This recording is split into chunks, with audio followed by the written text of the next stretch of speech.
In this module, I want to talk a little bit about the keys to making sales on Amazon. Probably the number one key to making sales are the keywords. Keywords are the words that you feel are relevant to your product that you build into your listing. For example, into your title, into your bullet points, into your description, and into your back end and like the search term fields. The search terms are what actually customers type in to actually find your product.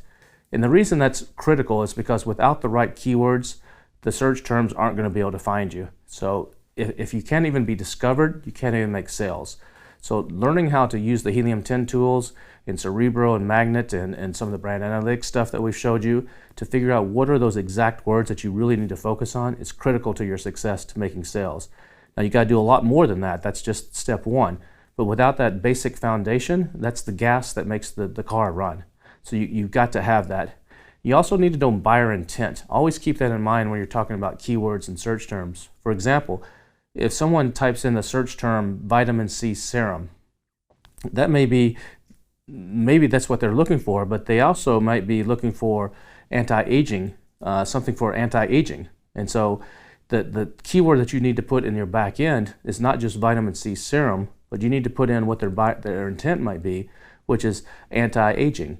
And so those are important ingredients to being discovered and to making sales on Amazon. Another one that we've talked about previously is conversion. How well you convert on certain keywords. If a lot of people type in vitamin C serum, but they never click on your listing, you're not going to rank very well on it. Remember, Amazon's all about revenue per click or revenue per customer.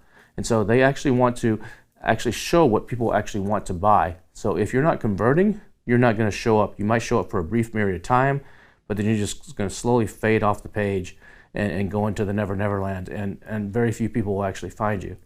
Remember in the last module I talked about your unique session percentage, which is basically your conversion rate. You can get that from your business reports section in Seller Central. And that is actually critical as well. Remember, if you're less than 7%, you need to make some improvements to your listing. That could be in your images, it could be in your copy, it could be your price, it could be the way you're describing the product. You need to do something to really try to boost that up. Another one is if you're 7 to 15% on your conversion rate, then you're doing okay. If you're 15 to 20%, you're doing good. If you're above 20%, that's great, especially if you have quite a few sessions coming in. So those are things you really need to pay attention to and try to improve your listing against everybody else. Your sales velocity is also super important on Amazon. The more steady it is, the better you are. You don't want to be fluctuating up and down all the time. That's not a good indicator to the A9. That's an indicator to them that something funny is going on, or you're messing with your listing, or some customers like you and some don't. There's a number of reasons, but you don't want to be going up and down. You want to try to either maintain that pretty steady or on a steady incline going upwards towards more and more sales. Another thing that's very, very important to making sales is where you show up in the organic results. Now PPC, you can influence this and you can bid your way to the top of the page, and there's some ways to do that. And as long as you're converting, you can actually win top of the page bids and sometimes do very, very well there. But the top 3 positions on the page, positions 1, 2, and 3 that are organic, this is once you go past the ones that say sponsored, those are critical positions that you actually want to get to. And really you need to be in the top 10. If you're not in the top 10 on most search results pages, you're going to make very, very few sales. Even if you're at the bottom of page 1, you're going to make few sales. You really need to be in those top 3 if you can, and top 10 are pretty much a must. And so you need to find keywords that you can actually compete and get into those positions. Very few people actually even ever go past page 1 of their search results. Usually they find what they're looking for there, or they go down a rabbit hole on page 1, and they never go past page 1. So only about 30% go past page 1.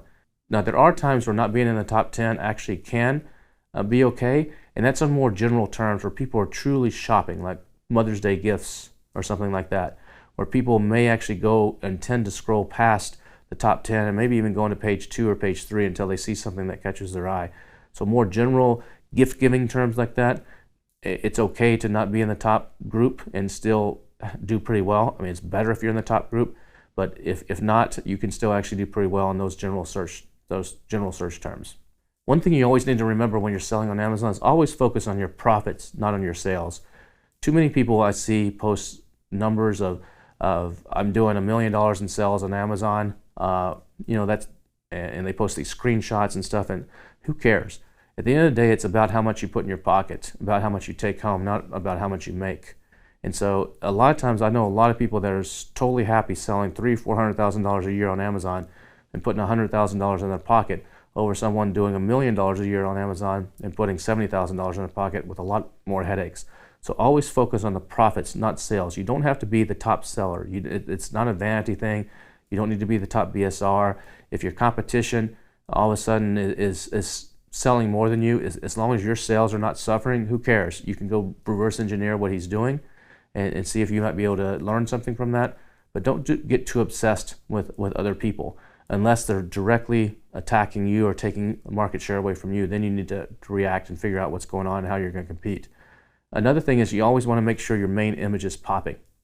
Your main image is crucial on sales on Amazon.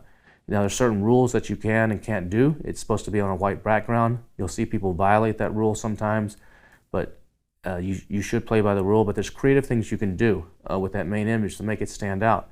You know, for example, if it's a bunch of dog treats, like for one time I used to sell dog treats that were made out of salmon. And what I would do is I actually have the bag of the dog treats and have it spilled over. So it's like some of the salmon pieces or salmon treats are spilled out, and I'd spell the word fish with the treats. I'd take the word fish and actually spell it in front of the spilled out bag so that when someone's eye is scanning the page, that word fish would stand out. That was the actual product. I wasn't doing anything against Amazon's terms of service. I was showing the actual product, but I was being creative with it. What I like to do is take my main image and I'll take a screenshot of the search term page, of all this whole screenshot of the page, and I'll drop my image in there.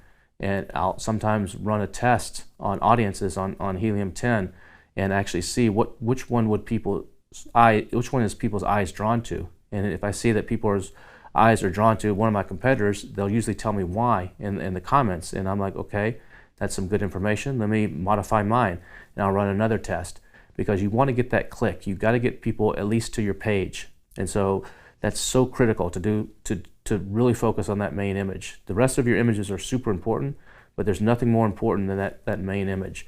Your price is also important, but if you can intrigue people, even with a higher price, with a good image, you can intrigue people to click through, and then once you're there on your page, they're there on your page, you can, if you got good copy and good images and good video, you can convert them. You can convince them to maybe even pay a higher price than what they would have otherwise paid.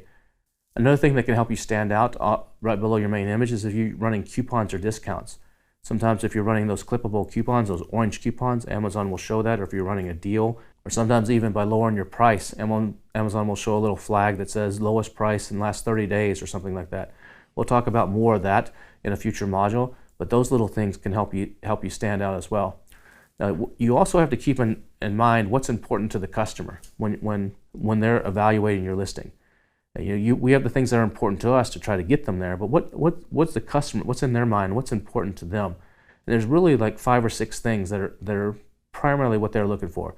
Number one, a lot of customers, they do look at the price, and that doesn't mean you have to be the lowest price, but your price has to be justified by your copy and your image. But they are going to consider the price. They're also going to consider whether it's prime shipping. So is this FBA? They trust Amazon to ship it to them in a day or two, but they don't necessarily trust if it's coming from somewhere else. So they're going to look at that prime shipping badge, and is it prime?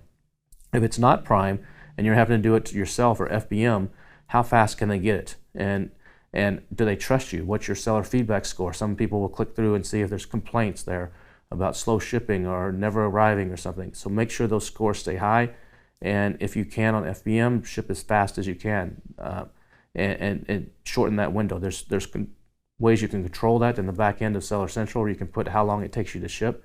The shorter the window that you can ship, the better, because Amazon will give an estimate of when it's going to arrive if it's FBM, and you don't want that date to be too far out, and they'll overestimate. They'll add some time to that, so keep that in mind. Another thing is the number of reviews you have. That makes a difference and the quality of the reviews.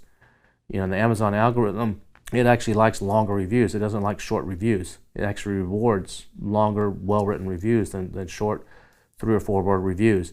Customers are the same. They're not probably not going to look at all of your reviews, but they're going to look at the star rating, what's your overall rating, and then they might read the first page of reviews. And then they might actually click on the best ones and the negative ones and read some of those. And beyond that, they're probably not going to read everything else. But the quality of your reviews and the number of reviews you have are pretty important from a customer's point of view. And the brand on Amazon is typically not as important. Now, there are some customers that do want certain brands, but for the vast majority of buyers on Amazon, the brand is not super important to them.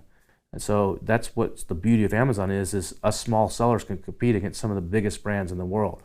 But they will look at that brand, and if it's a brand that looks legitimate, if they click through onto the brand page and there's a really good storefront, that gives them a lot of extra confidence to actually like, okay, this is a good seller, this is a good company, I'm going to give them a shot. And then remember, the perceived value of is what validates your listing. So back up on that price, which is super important. You've got to present and justify the price that you're selling at with your images and with your copy. We're going to talk about this more when we get into the launching phase of launching your product. But when you're targeting search terms on Amazon, you don't always want to target the big, huge keywords that get lots of searches.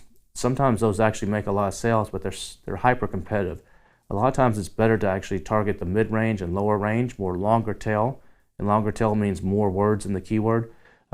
Typically those have higher conversion rates, and they're typically not as competitive.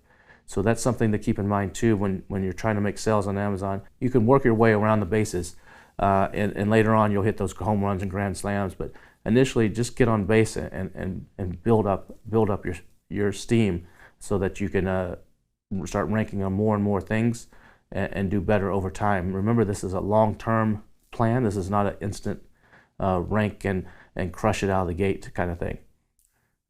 Also, something to keep in mind on Amazon is about 75% of the sales on Amazon occur between 8 a.m. and 7 p.m. Pacific time.